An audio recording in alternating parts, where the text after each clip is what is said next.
Hi, everyone. Welcome back to Lush Life No Labels. I'm Michelle. And this is Alfredo, and we're really happy to have a special guest star on this episode, a longtime friend of us both. So everybody say hello to Sarah. Hey everyone, I'm Sarah. I live out in Los Angeles and I've known Michelle and Alfredo since freshman year of college, so about 10 years ago, which is crazy. And I'm excited to be on the podcast today. Yes, thank you so Yes, much for thank you for joining us. joining. Yeah, thank you guys. So how about Sarah? We would like you to have the honor of starting the podcast off with the story of the week. I think you have something pretty interesting to tell us. So my story of the week has to do a little bit with harassment, standing up for yourself, and just self-image as a whole.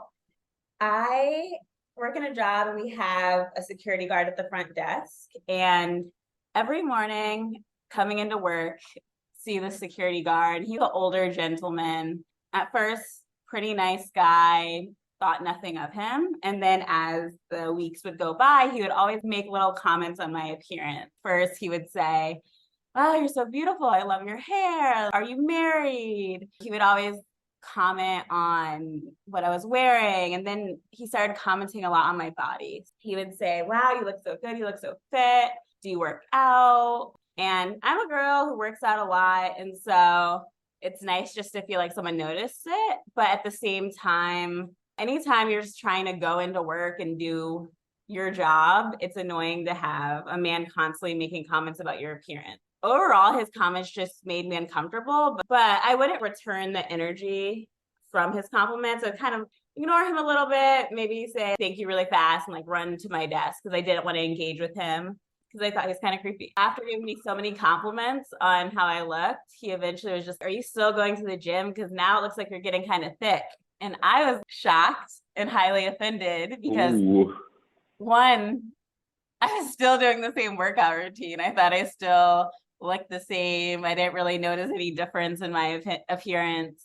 But I guess because he said something negative all of a sudden, it caught my attention and it bothered me a little bit because I feel like just as humans, our brains like magnify the negative and discount the positive. Before, when I was brushing off all his positive things, all of a sudden he said something negative. I'm highly offended. I'm a very non-confrontational person, so it took a lot for me to work up the courage to do it. Finally, I was like, I have to confront him because I'm sick of it. Went up to him and I was like, "You should never make comments on a woman's appearance. Don't ever say anything about my body again." And he just looked very shocked, but he was like, "Okay, fine." And then after that, he didn't really say anything to me. And it felt so freeing to be able to just walk into work and not be harassed. And I'm sure the reason he even said anything negative was because he wanted to take my power away from me because I wasn't giving him the attention that he wanted. But it just taught me a lot about what I should pay attention to in terms of what other people say about me.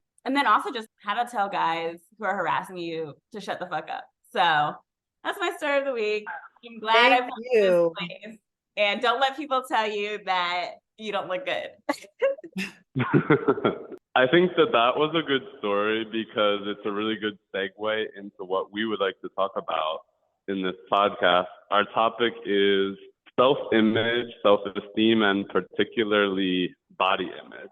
Let's jump into self-image. Do you want to give us your definition of self-image? Yes. According to the dictionary, self-image is the personal view or mental picture that we have of ourselves. Do you agree with that definition?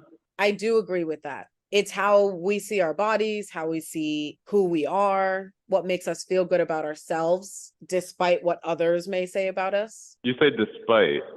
Do you think it also has to do with we see ourselves based on what society tells us we should look like and how much we approach or get close to that ideal of what we should be? Of course. I think this is a very nuanced topic because we obviously perceive ourselves a certain way, but you can't ignore how much the way society kind of has its influence on us. And as we're growing up, since we're children, we're taught to strive to achieve certain standards or certain goals or to be a certain way or look a certain way or act a certain way. And that all comes into play in how we see ourselves. Exactly. And another thing to think about too is how has that changed as we've gotten older? Has our style changed? Has our view of ourselves and our confidence changed in different ways? Sarah, what do you think? This conversation kind of reminds me of this TikTok I was watching recently about the pressure society puts on you to look a certain way and how it distorts your view of time and robs you of your time, because so much pressure on us as people to become our ideal selves. Society says beautiful is straight teeth. Society might say beautiful is you 10 pounds lighter. There's all these aesthetic goals that people have. Maybe I'll be complete when I have reached my aesthetic goals and have all the muscles that I want at the gym. And you're constantly on this journey to your ideal self. And maybe it takes a lot of time and money to achieve that. But at the same time, society discounts you in terms of your appearance and you as a person as you get older. So say you're 35 and you finally lost the weight, you finally got your teeth fixed, you look the way that you want to look. Now, since you're older age, society says, oh, your ideal self and the self that was acceptable and your best self was actually when you were 25. So now there's this race to try to look younger and preserve your youth. But at the end of the day, this pursuit of looking a certain way, just waste your time in the present because you're never going to actually preserve your appearance or your youth or your beauty. It's like what is really worthwhile to focus on is something that I've been thinking about a lot. That's really an interesting TikTok to bring up. And I find it super relatable because that's a question I've asked myself too. Because funny enough, Sarah and I have been going to the gym together since we were in college, since we were 18. We went to the university gym and it's always been a part of our lives. And for me, I go to the gym a lot and I ask myself that too. What is my goal and will I ever actually reach it? I'm striving for something, but when do I say to myself, I'm actually really happy with where I am. I'm good. Yeah, I think it's a journey, especially if you're a perfectionist and you're a really driven, disciplined person. It's really easy just to get caught in the trap of always trying to push to be better. But when do you actually accept yourself? I think that Alfredo, when you and I were always going to the gym, I feel like I had such a negative self-image. It was a time in my life where I got so much positive affirmation for others because maybe I was thinner or looked a certain way, but I was at my lowest point because I was always trying to lose weight and be thinner because I think the school that we were at in particular, thinness was valued a lot. And growing up, that was not it for me at all. No one ever commented on my weight growing up. People only ever said I was smart. It wasn't until I got college that anyone ever said anything about the way I looked on the outside. It was a culture shock for me to come to university because that's the first time I ever was confronted with people who really hyper focused on thinness. I was always just trying to be as thin as possible. And it was really toxic until the year after I graduated. I just struggled so much with my relationship with food, my relationship with the scale. I was obsessed and it affected every aspect of my life. Getting into like binge eating, things like that, it was not good. One way I kind of healed my relationship with my body and found out what good enough actually was doing what I was most afraid of. So, because I was so afraid of gaining weight, because I'm sure if you guys have experienced it, but if you have ever been bigger and you lose weight, sometimes people be like, oh my God, you look so much better. It's like a fuck you to your old self. It's like, if I ever get back to that weight, oh, I know what you're thinking of me. And so I was so afraid to get to the point where everyone was so glad that you lost weight and now you're not that anymore. And it was just shocking to see what people thought of me when I was just minding my business and not focusing on my weight at all. It's something I've thought about too, because like you, I've struggled to have a healthy relationship with food and my weight. And it was really something that I think really in the past couple of years, I've grown to feel like, food is actually something that's good for me. It nourishes me.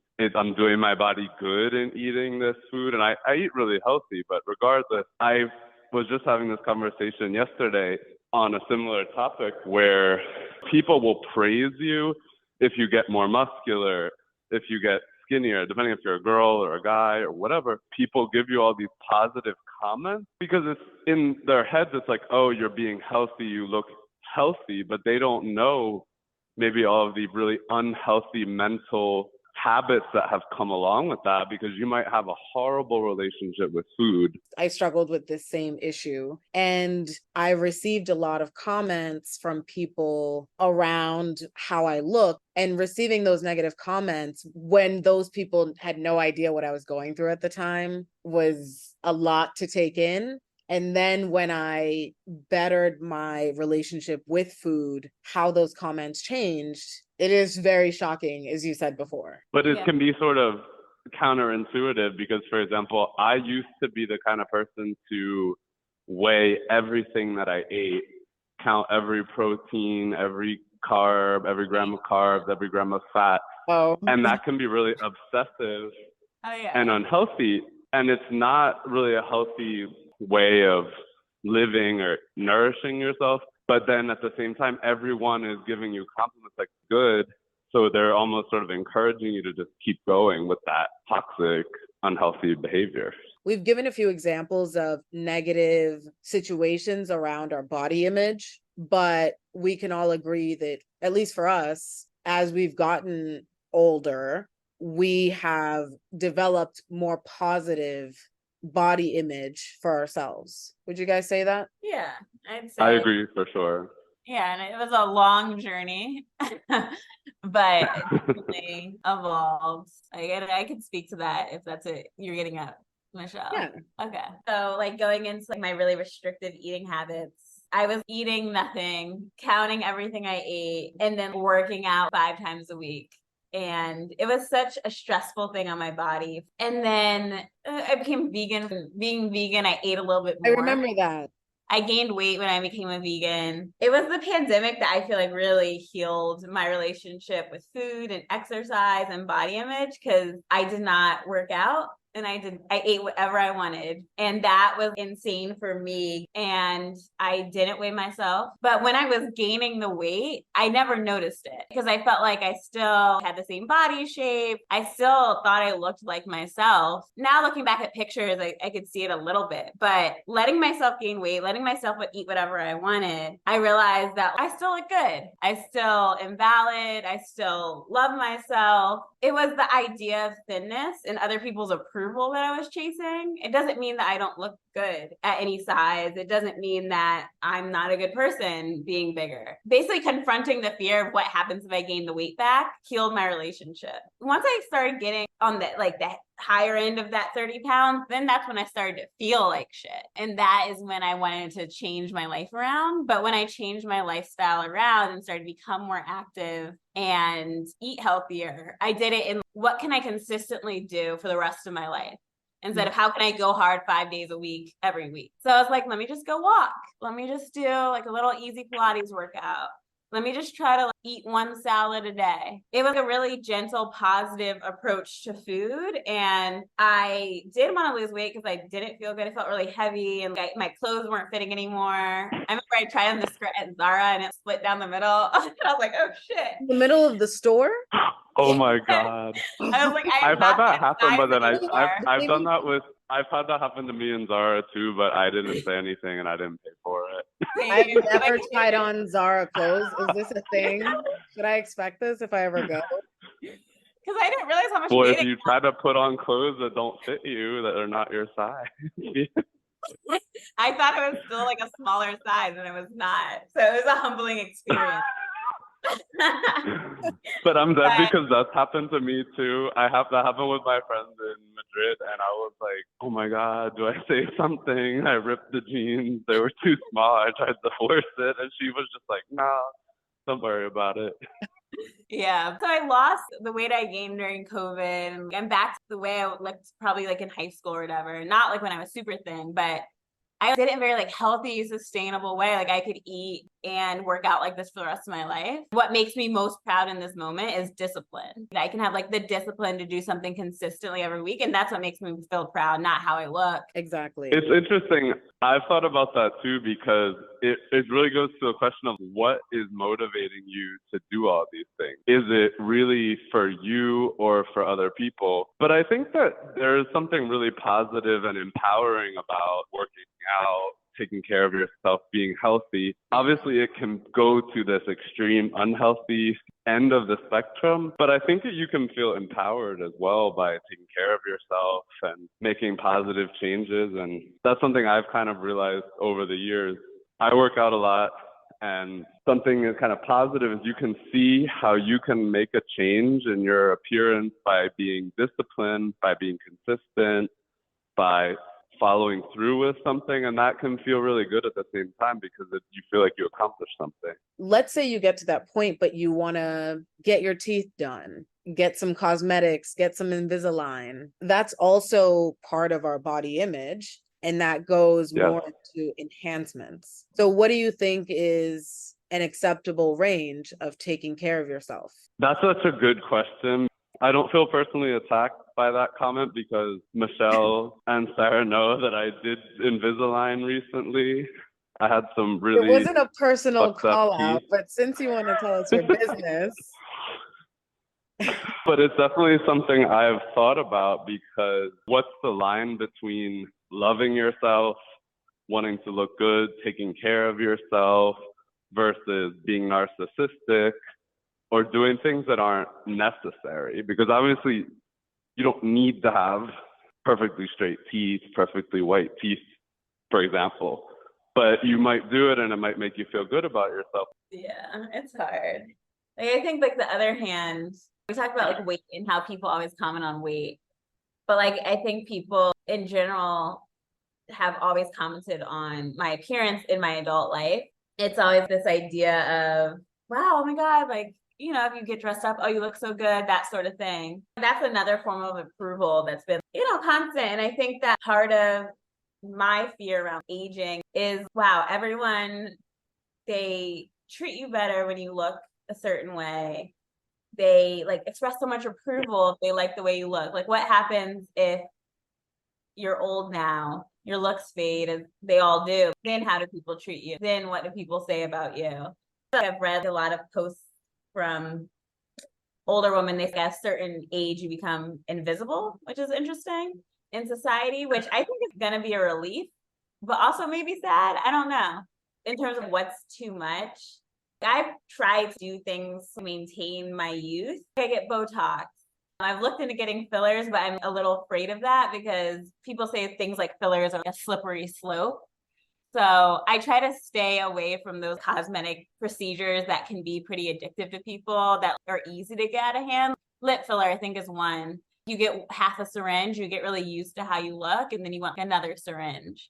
Too much might be just when you lose sight of what you looked on the baseline and you're always just trying to improve on your already filled face, or you already have, you get body dysmorphia almost. You don't know what you really look like. But I don't know where that line is. It's a fine line to cross. And so I think a lot of people don't know where it is. Have you heard of almond moms? No.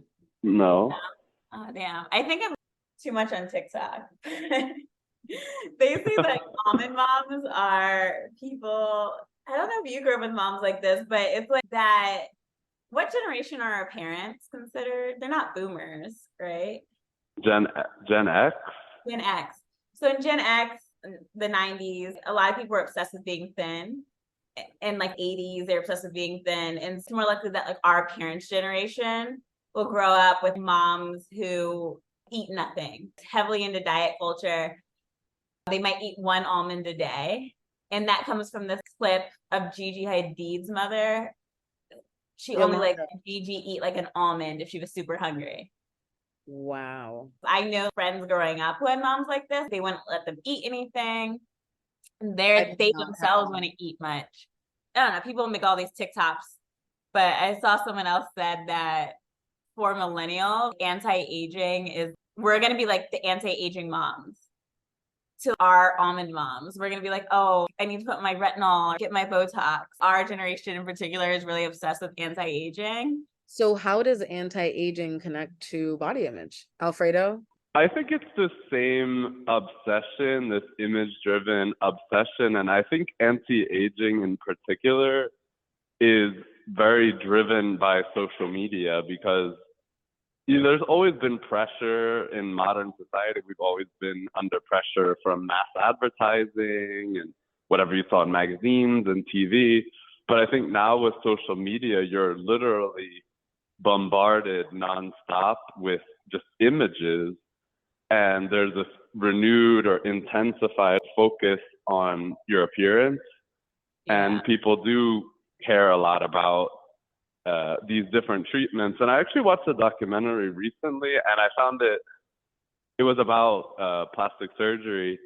And they were talking about how it's becoming more normalized in society, where I know so many people that get Botox. It's not something that celebrities do. Or getting lip fillers was an extreme thing maybe 15 years ago, but now it's normal. Like it's accessible, it's affordable, anybody can do it. And that's definitely a change, I think, with people our age. Yeah, they said we're gonna have filter moms. I was gonna say it's because the prices of getting these cosmetics has gone down, so more and more people can afford to get them. But do you think that's a supply or a demand thing? Like it's both, probably. Like the supply has gone out, but the demand has also shifted. Man, looking at these on the front-facing camera, that in Zoom is what made me want to get Invisalign. Our ancestors weren't looking at themselves in a camera all day, but we are. Plastic surgeons saw an uptick in demand during the pandemic because of Zoom. You just don't know what you look like unless you're staring at yourself talk for 45 minutes. I can relate to that.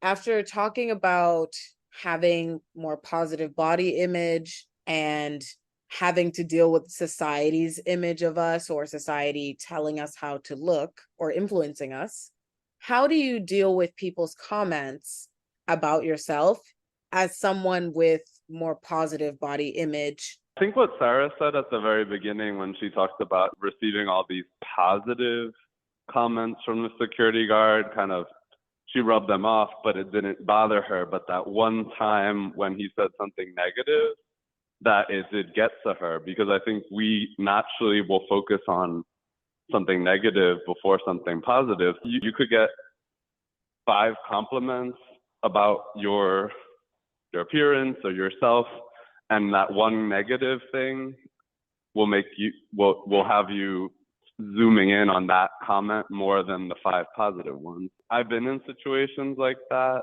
What I've tried to focus on more now, since I'm trying not to be so hyper-focused on physical appearance, is how am I as a person beyond how I look? Like, what is it about me that's good?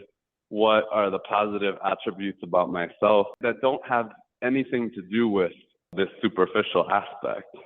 Exactly. And trying to work on that too. And we're all very driven people here on the podcast, and we can be perfectionists. And I can be that way about my appearance, but I also try to think, if I'm on this life project of self-improvement, what else can I improve about myself? Sarah, do you have any ways that you deal with people's comments about you? Yeah, I think one of the things is realizing that what people say about you, even compliments, is more to do with them. For example, my grandma is someone who always will comment on my weight. It used to bother me, and then she emailed me one day and I'm on a diet for your wedding and I'm eating 1,400 calories a day. And I was like, oh, she's conscious of her weight. She's 85 and still counting calories. No wonder she comments so much on my weight and compliments me when it's low and withholds praise if it's high, because that's what she's focusing on all day. So I'll just try to understand the lens that people are coming from. Anything people say about you has more to do with them, positive or negative. Given all the compliments I've gotten on the way I look and all the negative things I've gotten on the way I look, I just try consciously to not comment on other people's appearance. If I notice people gained or lost weight, I would never say anything about it.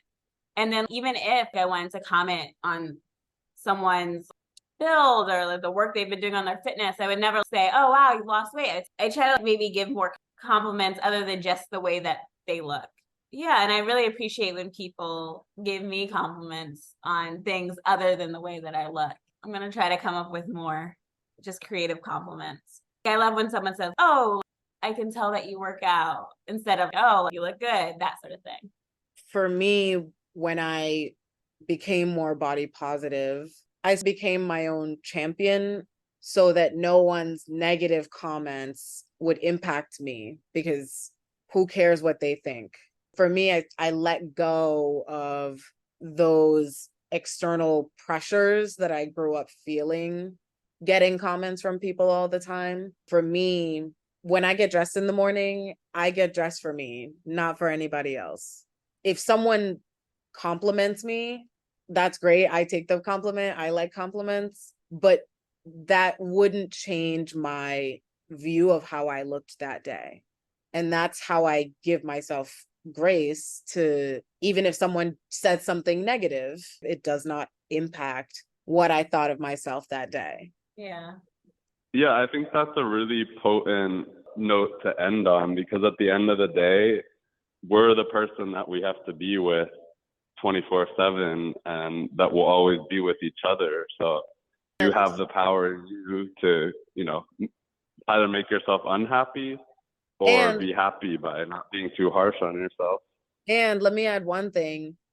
Another thing that helped me with this was thinking, in terms of fashion, if somebody's going to comment on the things that I'm wearing, they are not the ones, but unless they want to buy me my clothes, then they have nothing that they need to be saying if I'm not being inappropriate.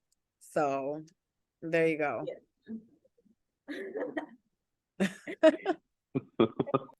The thing about looks is like, it's whatever makes you happy. If you want to dress a certain way and that makes you feel happy and confident, who is someone to say that the way you dress is bad? I want to get as much lip filler as I want. Who's to say I can't? It's my body. I can do what I want with it. So I don't think that there's an unacceptable amount. I think people are just haters. Also, I think they need to mind their own business. You do you, I'll do me, if that makes you happy. Yes. If I asked people for permission to do things I want with my appearance, I would never actually live my life. All right, everybody. Thanks for listening. Sarah, thank you very much. Yeah, thank you to our guest star. Thank you guys. It was fun chatting with you.